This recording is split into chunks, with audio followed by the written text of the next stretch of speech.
Salut tout le monde. Aujourd'hui, je vais reprendre moi aussi le principe de la Mangatech idéale en 20 questions qui a été adapté par Céline de Sélection Manga pour le manga, puisqu'à la base c'est fait pour une bibliothèque classique et elle nous a permis d'utiliser le concept. D'ailleurs, d'autres l'ont déjà fait avant moi. C'était une bonne idée, ça permet encore une fois de parler de manga. Alors, première question, le manga japonais que je préfère. Bon, on va pas aller sur de l'original, évidemment, mais pour moi, ce sera Berserk. La vieille édition, miam miam. Tout simplement parce qu'encore aujourd'hui, l'arc de l'âge d'or est pour moi le meilleur arc de tous les temps. Alors c'est vrai que Berserk s'est un peu perdu sur la fin, et maintenant que Miura est décédé, y a peu de chances que ça termine en beauté, dirons-nous. Mais toujours est-il que, rien que pour ça, d'ailleurs je vais garder Berserk en top 1, et puis avec la collector, je pense que ça va encore faire bien plaisir là-dessus. Ensuite, manga français préféré. Alors, sans hésitation, ce sera Radiante de Tony Valente. C'est vraiment un très bon manga, original, plutôt long, parce que des mangas français qui durent, il n'y en a pas tant que ça, hein. On a vraiment celui-là et on a Dreamland. Et surtout, il y a un humour là-dedans qui me fait mourir de rire, j'adore ça. Alors, ensuite, manga lu grâce à un ami. J'ai limite envie de dire tous, parce que c'est grâce à des amis que je me suis mis au manga, à l'origine. Alors, ça fait aussi beaucoup... Pour éviter de faire doublon avec la catégorie premier manga acheté, ici je vais choisir Vagabond, qu'on ne présente plus, de Takehiko Inoue, un manga avec un dessin évidemment sublime, mais qui n'a encore aucune fin pour le moment. Feignant d'Inoue. Alors, manga avec le plus de tomes. Ça c'est facile. Hajime no Ippo. Alors vous me dites, mais con ce mec, 28. Non, non. Le vrai chiffre, il est là. 137. Ça fait plus que l'intégrale de Jojo. Ça fait plus que One Piece ou même que Détective Conan. Évidemment, pour la petite histoire, ceux qui ne sauraient pas, pour ne pas effrayer le lecteur, Kurokawa avait séparé la série en plusieurs saisons. On peut très bien se contenter de lire la saison 1, mais en général, c'est quand même mieux d'aller au bout. Ensuite, manga qui m'a fait le plus rire. Ça, c'est difficile déjà comme question, parce que des mangas qui m'ont fait rire, il y en a évidemment beaucoup. J'ai lu énormément de mangas dans ma vie, mais un qui me revient en tête quand je pense à ça, c'est Barakamon, donc aux éditions Kiun, qui n'est malheureusement plus disponible. Il y a un petit côté aussi à la Yotsuba, avec une petite fille toute mignonne. Mais celui-là particulièrement, parce que je lis énormément dans les transports en commun, de par mon métier et tout ça. Et en général, je sais me contenir. Mais celui-là, il m'a fait exploser de rire dans le bus. J'étais limite gêné, donc c'est pour ça que ça m'a marqué et que je m'en souviens. Ensuite, manga détesté. Celui-là, je ne peux pas vous le montrer, puisque je l'ai revendu. C'est Veritas. Veritas, c'est sorti en coffret chez Meian, un coffret de 10 tomes. Ça a au moins le bon goût d'être pas cher, hein, puisqu'on était sur 50 balles le coffret. J'ai fait l'effort d'aller jusqu'au bout. Ce manga est non seulement insupportable, parce que le héros est un trou du cul comme on n'en fait pas, hein, et il a son objectif, et même si c'est ton pote, il va te défoncer la gueule si t'es dans son chemin. Donc franchement insupportable. Et le pire de tout, c'est que quand t'arrives enfin au bout, après avoir bouffé 10 tomes, et t'es fait chier, on te fait, voilà, fin de la saison 1. Ok, bon, elle est où la saison 2? Il y en a pas, ma couille, parce que ça a été tellement un beat qu'il n'y aura jamais de saison 2, évidemment. Donc même chez eux, donc, idéalement, je ne comprends même pas pourquoi Meian a tenté ce coup-là. Mais bon, voilà. Après, j'ai déjà vu une vidéo, quelqu'un en disait du bien, donc chacun ses goûts. Mais franchement, n'y allez pas, c'est excessivement mauvais. Alors, manga le plus triste. Bon, des mangas tristes aussi, j'en ai lu pas mal. Il faut dire que je suis bon client. Enfin, je suis bon client, j'ai l'alarme facile. Hein. Quand je regarde là-haut, à chaque fois, le début me fait pleurer. C'est impossible de tenir. Je vais opter pour un, on va dire, plus récent que j'ai lu. C'était Jizo. Parce que ça met en scène, évidemment, un enfant. C'est toujours plus triste quand on parle d'enfant. Maintenant, on a évidemment toute la collection des Murakami, avec le chien gardien d'étoiles, par exemple, qui est aussi pas mal avec la larmichette facile. J'ai aussi les Takopi, mais par contre, les Takopi, je les ai pas encore lus, parce que je sais que c'est triste, et il faut le bon mood. Hein, comme je dis, pareil, transport en commun, manga triste, ça se marie pas bien. Entre les personnes qui racontent leur vie au téléphone, les enfants qui chouinent, c'est pas le bon état d'esprit pour lire ça. Mais par exemple, j'ai trouvé que le début d'Angel Heart, par exemple, est excessivement triste. Pour ceux qui ne sauraient pas, c'est la suite spirituelle de City Hunter, Nicky Larson. Et là, on passe quand même sur un cap différent. Dès le début, on en prend littéralement plein la gueule. Si vous regardez l'animé, qui fait 60 épisodes, ça vous donnera une bonne idée de ce dont je parle. Ensuite, manga dont je préfère le dessin. Bon, si j'étais idiot, je pourrais dire Berserk. Mais on pourrait aussi répondre Berserk à plein de questions. Donc, on va aller un peu plus loin. Et c'est vrai que des mangas avec des dessins superbes, c'est pas ce qui manque non plus. On va un peu trichouiller, on va regarder deux quand même pour me faire plaisir. Tout d'abord, on a le chef de Nobunaga. Le chef de Nobunaga qui a un dessin mais assez beau, magnifique même. Et surtout, là, la spécialité, c'est la bouffe. Et je dois dire que quand il représente la nourriture, faudrait que je tombe sur une page, mais évidemment, c'est pas gagné. On trouve jamais ce qu'on veut. C'est toujours quelque chose d'assez impressionnant. C'est quand même des planches qui vous donnent faim à tous les coups.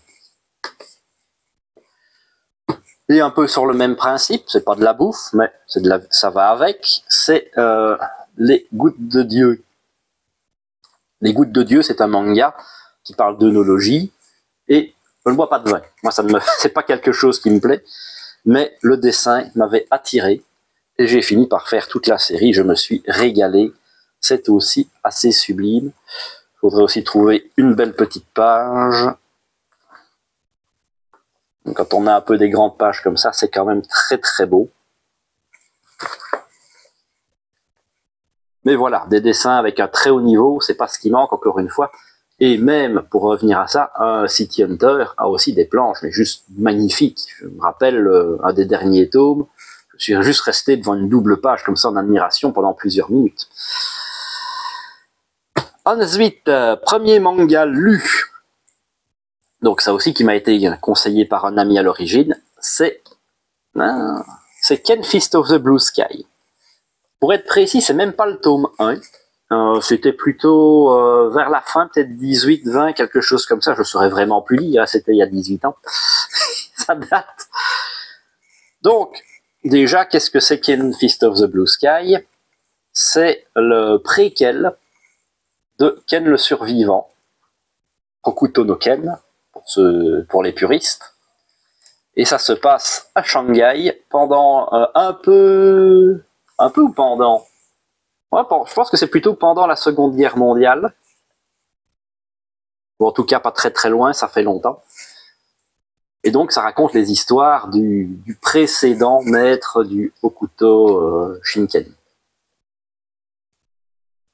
Évidemment, cette édition-là, vous ne la trouverez plus, mais ça a été réédité, je pense que c'est complet maintenant, chez Mangetsu, sous le nom de Soten no Ken. Voilà. Et donc pour continuer un peu l'histoire, il faut savoir que dans ma jeunesse, évidemment, j'ai été bercé avec le Club Dorothée et tout ça, mais mes parents étaient très contre les mangas. Donc j'ai été biberonné à la bande dessinée franco-belge, ce qui est très bien, attention, hein, j'aime encore beaucoup lire un bon vieux Astérix de temps en temps. Mais voilà, les mangas, c'était pas trop ça. Et donc, j'ai fait ma vie, comme beaucoup de gens, et c'est un ami, quand j'étais au lycée, qui m'a fait découvrir, qui m'a appris à lire des mangas. Quand on sort de la bande dessinée, lire à l'envers, c'est pas facile, il faut une adaptation. Et comme il avait particulièrement bon goût, il m'a élevé avec du Vagabond, du Ken Fist of the Blue Sky, donc des titres un peu sympas. Et c'est quand on s'est perdu de vue après la fin de l'école que je me suis dit, c'est con, j'aurai jamais la fin. Et donc j'ai commencé à lire du manga en reprenant là où je m'étais arrêté.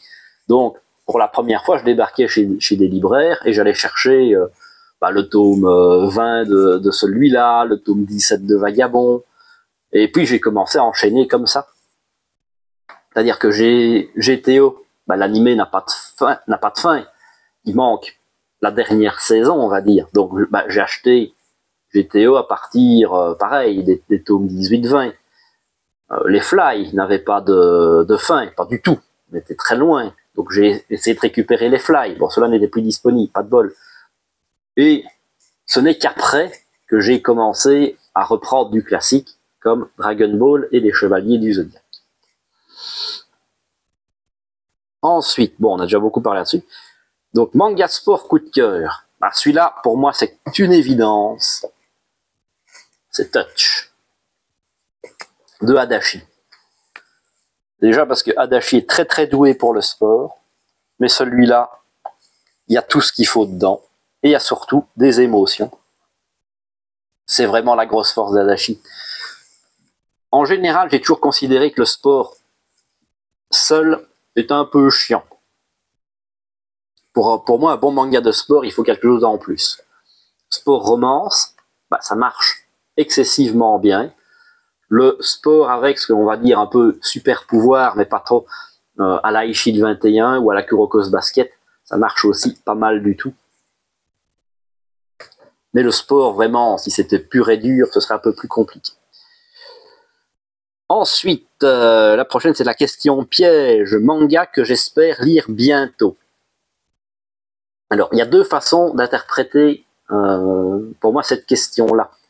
Soit est-ce que j'espère lire un manga qui est disponible, juste que je n'ai pas encore acheté ou commencé la lecture.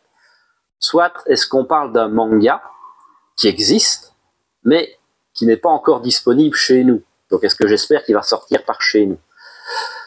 Dans tous les cas, on va dire que la réponse sera globalement la même.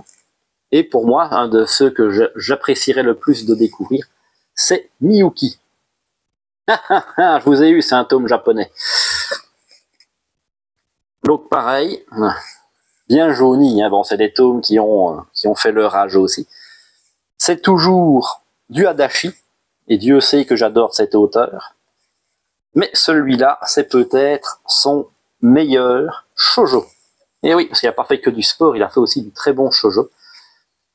Et j'espère que celui-là arrivera un jour chez nous. J'ai un petit espoir, vu que Nobinobi avait annoncé en mai la sortie de Yatari Ryoko, donc une vie nouvelle par chez nous, en dessin animé, qui est aussi un shoujo. Donc peut-être que je me dis, est-ce qu'il tenterait pas le terrain pour celui-là, qui est quand même une de ses pièces maîtresses. Je vais quand même me plaire à rappeler que Adachi est le seul auteur japonais à avoir gagné la même année le prix du meilleur shonen avec Touch et le prix du meilleur shoujo avec Miyuki. Autant dire que c'est un auteur complet. Ensuite, le manga tranche de vie que je conseille.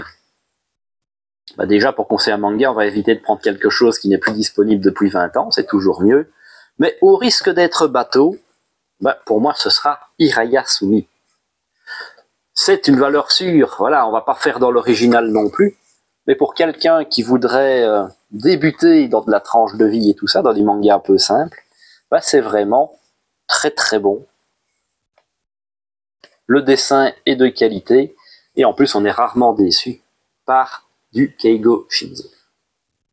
D'ailleurs, l'auteur est très tranche de vie. Si vous avez peur d'une série, si vous voulez une série tranche de vie un peu plus courte, on va dire de chez lui, vous avez Summer of Love, par exemple, qui est franchement pas mal en termes de one-shoot. Alors, hop, manga manga court que tout le monde devrait lire. Évidemment, la difficulté ici, c'est le court. Mais pareil, toujours pas de l'original, mais pour moi ça fait partie des mangas qui devraient être dans toute mangathèque qui se respecte. C'est Quartier lointain de Taniguchi. Alors, des éditions, vous en avez plein. Ça, c'est l'édition gros pavé en... Parce que sinon, il y a aussi une édition de volume, par exemple. L'avantage... Alors, le problème, à mon goût, c'est que c'est dans un sens de lecture européen. Maintenant, je pense qu'ils l'ont réédité en classique. Mais c'est vraiment superbe. Ne serait-ce que le dessin du Taniguchi, pareil, les dessins sont sublimes. Mais c'est une œuvre qui m'a vraiment touché, et surtout ça peut correspondre à n'importe qui. On peut très bien faire lire ça, j'ai envie de dire à des adultes, mais non, forcément, la plupart d'entre vous sont aussi adultes depuis longtemps, mais je veux dire à des gens qui n'ont jamais lu de manga, qui se poseraient des questions, même des personnes plus âgées, peut-être même plus des personnes âgées, parce qu'un jeune sera moins touché par cette œuvre-là, mais ça peut se lire facilement. Et pour faire, si vous avez par exemple des membres de votre famille qui ne comprennent pas pourquoi vous lisez des mangas alors que c'est quelque chose pour des gamins, bah, mettez-lui Quartier lointain dans les mains, surtout cette édition-là, sans lecture francophone. Donc ça c'est bien évidemment pour attirer le public dedans.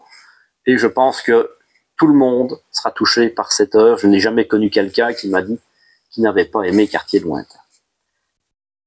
Ok, alors, romance préférée en manga. Ça aussi, c'est assez difficile. Je suis plutôt client de bonnes romances. Par exemple, j'aime beaucoup les œuvres de Kujise. Mais il y en a une. Et celle-là sort un peu du lot parce que c'est peut-être une des œuvres que j'ai le plus relues dans ma vie. C'est sûrement pas la meilleure, attention, hein, c'est vraiment à titre personnel. Mais c'est Chibi Vampire Karin. Alors évidemment, ça ne se trouve plus parce que c'est du Pika, mais c'est une petite comédie romantique avec des vampires. Parce que c'est pareil, la comédie romantique, si c'est pure romance, c'est un peu chiant. Donc j'aime bien quand il y a des détails en plus. Ici, on a du fantastique. Mais la grosse particularité amusante de ce titre, c'est que Karine, l'héroïne, est née dans une famille de vampires, mais est un vampire inversé. C'est-à-dire qu'elle vit le jour, elle mange normalement, mais elle produit du sang à l'excès, et quand elle est sur le point d'exploser, elle doit trouver quelqu'un qu'elle va mordre pour lui injecter son sang. Et son sang a des valeurs positives sur la personne, puisqu'ici, ça va lui donner une pêche monumentale à chaque fois. Donc c'est vraiment tout mignon, ça se lit bien. Et c'était en 13 volumes, donc c'est aussi le genre de série qui prête facilement une relecture. Et ça, c'est quand même plutôt sympathique. Ensuite, affrontement le plus marquant. Ça aussi, c'est difficile. Évidemment, je pense toujours aux mangas qui m'ont façonné mon enfance, en termes d'anime. C'est Dragon Ball et Chevalier du Zodiaque. Et des combats plutôt chouettes, il y en a pas mal. Mon cœur irait plutôt sur Dragon Ball, je pense notamment au combat Sangoku contre Vegeta, qui était vraiment très très bon. Après évidemment on a le Goku versus Freezer avec la transformation en Super Saiyan qui a aussi marqué. Donc c'est vraiment deux passages qui m'ont beaucoup plu. Un peu plus récent et pas trop. J'avoue que dans Bleach, le combat Ichigo contre Ulquiorra, le 4e Arrancar, m'avait aussi énormément plu à l'époque. Maintenant, est-ce que récemment il y a des œuvres qui m'ont marqué comme ça? Je ne pense pas. Mais l'âge étant ce qui est, on est peut-être un peu moins... un peu moins ému par des choses qu'on a quand même vues pas mal de fois maintenant. Alors, 3 ingrédients pour un manga réussi. Avant toute chose, il faut un bon scénario, quelque chose qui tienne la route, que l'histoire soit intéressante. Sinon, ça vaut pas la peine. Ensuite, je pense que l'humour peut vraiment être une bonne pièce maîtresse dans un manga. Un manga qui fait rire laissera toujours un meilleur souvenir à quelqu'un. Et puis évidemment, le dessin. je suis plutôt tolérant au niveau dessin. Je peux apprécier une bonne histoire si le dessin n'est pas au top. Mais il faut reconnaître que si le dessin est beau, ce sera toujours plus appréciable pour la lecture en tout cas. Et puis si on me rajoute de la bouffe, je ne suis pas contre. Alors, maison d'édition la plus appréciée. Alors ça, c'est aussi une question assez difficile et je vais tricher comme un porc en me disant c'est ma vidéo, je fais ce que je veux. Je vais en garder deux et je vais vous expliquer pourquoi. Tout d'abord, je pense qu'il y a Meian. Meian, qui est une maison d'édition récente, on va dire, hein, par rapport aux dinosaures de la profession, parce qu'ils ont une ligne éditoriale déjà que j'aime beaucoup. Alors c'est sûr qu'ils sortent de l'isekai à l'appel. Ne me faites pas dire ce que j'ai pas dit. J'aime l'isekai, j'en suis consommateur assez fréquemment. Mais ils ont aussi le bon goût de sortir des titres qu'on n'attendait plus chez les autres éditeurs. Bien sûr, parler de Kingdom. Kingdom, personne n'en voulait. Tout le monde avait peur de sortir une série aussi longue à l'époque. Mais Yann a eu les couilles de le faire, et c'est encore aujourd'hui sûrement un des gros moteurs qui leur permet de publier des titres un peu plus obscurs. Karakuri Circus, on l'avait déjà eu, du Karakuri Circus dans le temps, mais l'édition avait été purement et simplement arrêtée et abandonnée. Or là, Meian revient, et ils sortent Karakuri Circus dans une édition sublime, et en plus à une vitesse folle. Pareil pour les Baki. C'était peut-être un peu plus apprécié, c'était un peu plus vendeur un Baki qu'un Karakuri Circus. Mais c'est pareil, on nous sort les tomes par paquet de 4. Et même ici, très récemment, pour finir la série 2, on a 5 tomes d'un coup. C'est la régalade. Ils arrivent avec B-Blues, bam, 5 tomes d'un coup aussi, pour un manga qui en fera 49. Autant dire que s'ils suivent ce rythme de lecture-là, de parution, en 2 ans et demi, on aura l'intégralité d'un manga de 49 volumes. Je ne sais pas si vous en rendez compte, c'est juste impressionnant. Mais à côté de ça, il y a aussi une petite ombre au tableau. C'est que c'est bien beau de sortir des séries par paquet de 12, comme beaucoup, hein, mais il faut aussi continuer à les faire vivre. Je vais faire ici une petite parenthèse qui pourrait vous intéresser, mais il faut savoir que, par exemple, chez Meian, le manga Balzar, et j'insiste bien sur le fait que c'est pas leur faute, mais la série est morte. C'est terminé. Vous n'aurez plus jamais un tome de Balzar.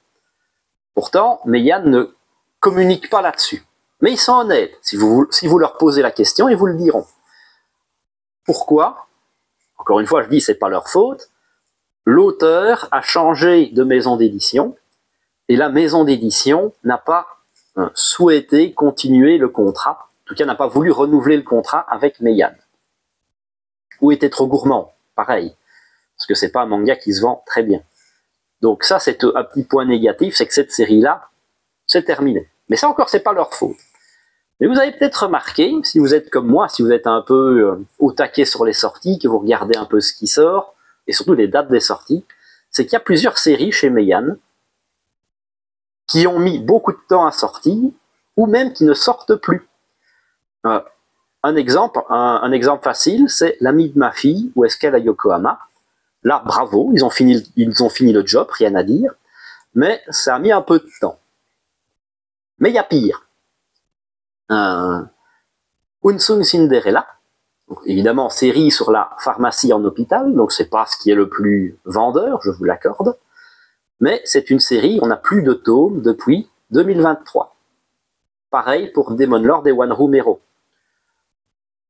D'autres petites séries qui sont un peu moins pires, mais pareil, c'est Uzaki-chan, Wants to Hang Out, petite comédie romantique, et même les Masamune-kun Revenge. Pourtant, il manque 2 tomes. Mais voilà, c'est des séries qui sont, et il faut le savoir, en pause. Vous n'aurez plus de tomes avant longtemps, voire peut-être même, sur un malentendu, parce qu'ils font quand même ce qu'ils veulent, plus jamais de tomes. Pour la simple et bonne raison que c'est des séries qui se sont très mal vendues, en tout cas sur les derniers tomes, et qui ont fait perdre de l'argent à Meian. On va dire que le point positif là-dedans, c'est que ce n'est pas arrêté. On a tous connu le Panini de dans le temps qui n'hésitait pas à tuer une série dès qu'elle ne fonctionnait pas assez bien. Là, il certifie que les séries sont toujours en cours, mais si c'est pour avoir un tome dans 5 ans, c'est pas gai non plus. Ou alors ils attendent peut-être suffisamment pour essayer de trouver un système de coffret, je ne sais pas. Mais voilà, c'est des séries qui sont purement et simplement mis au placard. Et c'est quand même un peu triste, faut quand même noter ça, hein, on va pas que lancer des fleurs. Ce qui m'amène à mon deuxième choix. Mon deuxième choix, c'est la maison d'édition Kana. Ici, c'est totalement l'opposé. Kana est une des plus vieilles maisons d'édition sur le marché. Et là, on doit rendre hommage à Kana, c'est que eux ont encore, j'ai envie de dire, presque 80% de leur catalogue qui est disponible. Les séries qui sont en arrêt de commercialisation chez Kana sont relativement rares, et des fois, c'est pas leur faute. Sauf que les I Am a Hero, c'est pas eux qui ont décidé d'arrêter, c'est à cause des ayants droit japonais. Mais encore aujourd'hui, vous voulez faire du Gintama, et c'est une série qui a 77 volumes, rappelons-le, ils sont encore tous disponibles. Les Ushujima, ils sont encore tous disponibles. Plein de petites séries comme ça, un peu obscures, sont toujours disponibles. Et il n'y a pas de rupture de stock. Mieux, on pourrait encore dire que, ouais, ils les ont, mais ils font plus rien autour, ils laissent un peu pourrir leur licence. C'est faux. Encore une fois, je reprends le cas d'Ushujima. Alors, c'est pas un manga pour moi, je ne les ai pas, ça ne m'intéresse pas. Mais pour mettre en avant cette série qui est quand même difficile à lire et qui a difficile pour les thèmes abordés et qui a une quarantaine de volumes, ils ont littéralement offert des tomes 1. C'est juste impressionnant. Citez-moi une maison d'édition, une autre, qui a offert des tomes pour mettre en avant une série qui a plus de 10 ans. Rien que ça, ça mérite un immense respect pour Kana. Voilà, cette question a duré excessivement trop longtemps. Alors, le thème que j'aimerais voir davantage abordé dans les mangas. Alors, le thème qui me vient tout de suite à l'esprit, c'est le western. Le western, c'est quand même quelque chose qui marche plutôt bien. Il y a de l'épique, il y a de l'historique, on peut faire pas mal de choses. Pour l'anecdote, quand Oda hésite, avant qu'il ne commence One Piece, il a hésité entre pirate et western. On ne saura jamais ce que ça aurait donné en western, mais ça aurait pu être chouette aussi. Et sur le marché, les mangas western, il n'y en a pratiquement plus. Le plus connu, le plus lu, étant sûrement le Steel Ball Run. Mais on est vraiment dans un côté plus fantastique que western encore. Alors qu'un bon vieux classique Cowboy versus Indien pourrait être très goûtu. Il me semble que Boichi va justement sortir un manga western. Donc à voir qui va le récupérer, ce que ça donnera. Mais ça, par exemple, j'en attends beaucoup. Un autre genre qui m'intéresse particulièrement aussi, c'est des mangas de sport. Mais pas le sport classique. Le foot, le basket, ok, c'est très bien, mais ça va. On a soupé, on en a plein. Moi, ce que je veux, c'est des mangas de sport originaux. Là, on en a un sur le hockey sur glace qui arrive ce mois-ci ou le mois prochain. Champagne, j'adore. On a vu un manga sur l'escrime, mais pareil, 3 tomes. En 3 tomes, on peut pas découvrir un sport. On peut pas vraiment t'attacher au personnage. Donc, un vrai bon manga sur l'escrime serait génial. Un manga sur le golf. Dire des sports cool, il y en a plein. Pourquoi pas sur un sport un peu limite what the fuck, comme le lacrosse. Oui, si vous savez pas ce que c'est normal. Il y a une taille là-dessus, mais ça compte pas comme manga de sport. Donc voilà, ça c'est 2 genres où je suis toujours excessivement bon client et demandeur. Et pour terminer, un manga qui mériterait d'être plus connu. Alors, ça c'est facile. L'entièreté de cette chaîne est dédiée à des mangas qui devraient être plus connus. Je n'existe que pour essayer de vous pousser, vous, faibles consommateurs, à aller voir des mangas qui n'ont pas eu forcément leur heure de gloire. Alors, évidemment, je parle aussi de gros titres, parce que je fais ce que je veux, et parce qu'il faut aussi attirer le chaland. Mais voilà. Et donc, par exemple, pour en citer un, Médaliste, chez Nobinobi. Petite série, justement, de sport, sur le patinage artistique. Déjà, c'est pas un sport qui court les rues. Et c'est un condensé de bonne humeur, ce manga. Déjà, c'est très joli, c'est vraiment bien dessiné, mais il y a tout ce qu'on aime. Il y a du choupi, il y a de l'entraînement, on découvre le sport avec les notations, les figures, l'art de préparer son show, son programme. Donc, non seulement on apprend, mais en plus on a des émotions. C'est pas pour rien que c'est dans la catégorie Genki. Genki, ça veut dire ça va en japonais, donc c'est vraiment toute une série de bonne humeur. C'est vraiment une régalade. Mais pareil, si on veut remettre une soupe, ici vous avez derrière moi toute la catégorie des Adachi. Et Adachi, c'est un auteur, pour moi c'est un génie. C'est un des tout meilleurs auteurs de manga qui existe, qui est toujours vivant d'ailleurs, et qui a très peu retrouvé l'estime qu'il mérite par chez nous, malheureusement. Vous voyez, on parle de maison d'édition, mais vous voulez les refs? Oui, il y a 2 tomes en rupture de stock. Vous voulez lire les Nijiro? Pas son meilleur? Pareil, le tome 6, rupture de stock. Hop. Vous voulez lire les Cross Games? Ça c'est du Delcourt Tonkam, c'est encore pire. Plus rien n'est disponible. Donc voilà, encore heureux, encore une fois, qu'on a Nobinobi qui nous ramène un peu du Adachi sur le devant de la scène, avec ici les Katsu, terminé en 8 gros volumes. Donc c'est pareil, c'est des gros volumes, mais c'est pas... le rapport qualité-prix d'un gros volume est toujours intéressant. Et pourtant, malgré ça, c'est pas un auteur qui va se vendre. Et j'ai envie de dire, il n'y a que les passionnés, les vrais, ceux qui aiment chercher un petit peu des pépites, qui en parleront sur leur chaîne, aux grandes dames des autres, malheureusement, parce que c'est vraiment un auteur, à lui tout seul, mériterait d'être découvert. Voilà. Bon, j'ai pris mon temps, j'ai raconté ma vie, j'espère que ça vous aura quand même plu. Si c'est le cas, n'hésitez pas à lâcher le petit pouce bleu, à vous prêter aussi à l'exercice, pourquoi pas, mettez-moi aussi... voilà, je vais... Tiens, c'est une bonne idée ça, je vais mettre les questions dans la référence de la vidéo, et pourquoi pas vous prêter au jeu aussi, voire même, si vous êtes vous-même créateur de contenu, je sais qu'il y en a plusieurs comme ça qui suivent ma chaîne, mon humble petite chaîne, n'hésitez pas aussi à faire une vidéo sur le sujet, c'est toujours intéressant, et ça donne encore une fois l'occasion de parler de manga, et après tout, c'est ce qu'on a. Et n'oubliez pas de vous abonner à la chaîne, parce que c'est cool. Allez, à la prochaine.